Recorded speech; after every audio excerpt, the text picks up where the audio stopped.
Dans cette vidéo, nous allons voir comment résoudre une équation produit nul. Alors tout d'abord, rappelons la méthode. Donc, première étape, on va toujours écrire l'équation égale à 0. Donc dans le nombre de droite, on devra avoir 0.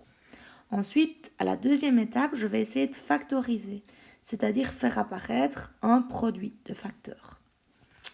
Ensuite, une fois que le produit de facteurs sera identifié, eh bien, je vais résoudre l'équation A égale 0, donc la première partie égale 0, et ensuite la deuxième partie égale 0, donc ici B égale 0. Une fois ces deux équations résolues, je pourrai écrire les solutions. Donc on va illustrer ceci avec l'exemple suivant. X carré moins 5 est égal à 20. Donc première étape, je vais passer tout du côté gauche.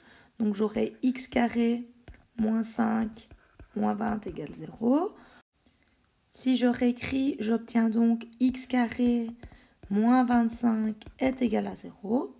Alors ici, je suis en présence d'une équation où j'ai une différence de termes.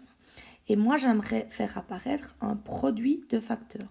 Donc pour cela, eh bien, je vais factoriser mon expression. Alors ici, je constate que je suis en présence d'une différence de 2 carrés. Et donc, je vais pouvoir factoriser à l'aide du produit remarquable suivant, x moins 5 fois x plus 5. C'est le binôme conjugué.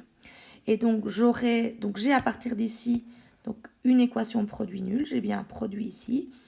Quelque chose fois quelque chose égale 0. Donc, soit le premier au 0, ou soit le deuxième au 0.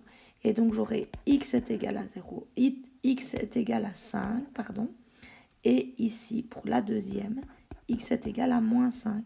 Et donc, ma solution sera moins 5, enfin mes solutions ici, moins 5 et 5.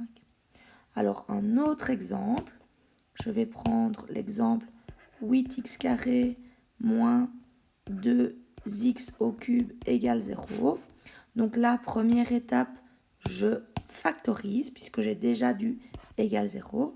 Donc je vais factoriser en mettant en évidence. Et donc là, je vais avoir 2x carré à mettre en évidence. Donc en mettant 2x carré, eh bien il me reste 4 moins x est égal à 0. J'ai bien une équation produit nul.